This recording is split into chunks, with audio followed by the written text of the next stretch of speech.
लोकसभा चुनाव को लेकर के कांग्रेस की टिकट आवंटन के बाद से जहां विरोध की संभावना ज्यादा थी हरियाणा में, वहां से उतना नहीं, यानी कि कह सकते हैं कि फिलहाल कंट्रोल में है, चाहे वो भिवानी महेंद्रगढ़ सीट की बात करें या फिर हिसार की। बल्कि अब फरीदाबाद सीट से कांग्रेस की थोड़ी परेशानी बढ़ती हुई नजर आ रही है, क्योंकि यहां से कांग्रेस ने महेंद्र प्रताप सिंह को अपना प्रत्याशी घोषित किया था, जबकि अब यहां से या इस सीट से मैं कहूं कि प्रबल दावेदार के रूप में जो अपने आप को आंक रहे थे वो है करण सिंह दलाल, और वो अब खुल करके सामने आ गए हैं। उन्होंने आज पंचायत करके ये निर्णय लिया है कि सारा का सारा फैसला पंचायत करेगी, और वो खुद अपने आप को एक मजबूत प्रत्याशी यहाँ से मान रहे हैं, और वो कह रहे हैं कि इस क्षेत्र को लूटने नहीं देंगे, बर्बाद नहीं होने देंगे। मीटिंग के बाद करण सिंह दलाल ने पत्रकार वार्ता में क्या कहा, सुनिए। जो हरियाणा कांग्रेस के अंदर पिछले दिनों जो चुनाव के मामले में टिकट वितरण का काम हुआ है, उस टिकट वितरण से, और हरियाणा का तो हमें पता नहीं, लेकिन हमारे इलाके के साथ वाकई बहुत बड़ी ज्यादती हुई है।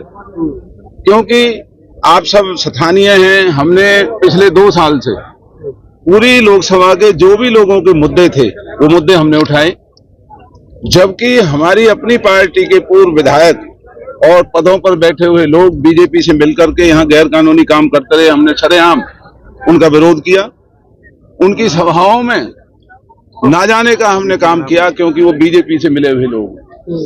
आज पार्टी खतरे में है, क्योंकि वही बीजेपी से मिले हुए लोग जो कांग्रेस के तथाकथित पूर्व विधायक हैं या जो कैंडिडेट बने हुए हैं, चुनाव हारे हुए हैं, आज वो इस कांग्रेस को नुकसान करना चाहते हैं, इस फरीदाबाद लोकसभा का नुकसान करना चाहते हैं। वो दिखाई देंगे कांग्रेस के साथ, लेकिन उनकी जो मिली भगत है वो बीजेपी के साथ। हम तो उम्मीद करते थे कि इनको पार्टी से निकालने का काम किया जाएगा, उल्टा उन लोगों को ही टिकट दे करके, उन लोगों को ही सम्मानित करके कांग्रेस के कर्मठ जो कार्यकर्ता हैं, जो इस इलाके के सभी बिरादरियों के अच्छे लोग हैं, और मैं उसके लिए धन्यवाद करता हूं कि इस इलाके की हर लड़ाई में भाई टेकचंद शर्मा जी जो पूर्व विधायक हैं, वो भाई केहर सिंह रावत जी पूर्व विधायक है, दोनों भाजपा के अंदर हैं, लेकिन भाजपा के कुशासन को लड़ने में ये हमारा साथ देते रहे। और जो कांग्रेस के लोग बीजेपी का साथ दे रहे थे, तो आज इस मिली भगत की लड़ाई को जो लोकसभा के चुनाव के रूप में हमारे सामने आएगी, इसका हम विरोध कर रहे हैं, और इसलिए महापंचायत का सहारा लिया है। महापंचायत हमारे इलाके की पूरे देश और दुनिया में हमारी ताकत से वाकिफ है, और हम यही निवेदन कर रहे हैं, भाई हमें मजबूर मत करो, हम लड़ना जानते हैं, हम इस हरियाणा की ताकतों को झुकाना जानते हैं, हमने झुका करके भी दिखाएंगे। आ जाएंगे तो ठीक है, वरना तो जो पंचायत का फैसला है 4 दिन 3 दिन में पता लग जाएगा, जो डेलीगेशन वहां जाएगा। अगर नहीं होती है तो फिर हम आपस में बात करके, और इलाके को लुटने नहीं देंगे। जो इलाके को लुटने का, परिवारों की राजनीति को कायम करके, इलाके के हितों को जो दरकिनार करके एक गुलाम व्यवस्था का जो फरीदाबाद में खड़ा किया जा रहा है, हम इसका विरोध करेंगे। तो दलाल साहब, क्या लगता है कि महेंद्र प्रताप जी को टिकट सिर्फ इसलिए मिली है कि कृष्णपाल को फायदा हो सके, ये कहना है आपको? देखिए, मैं महेंद्र प्रताप जी का लिए मैंने खुद पहले कहा था कि वो लड़ना चाहें तो हम टिकट मांग ही नहीं रहे।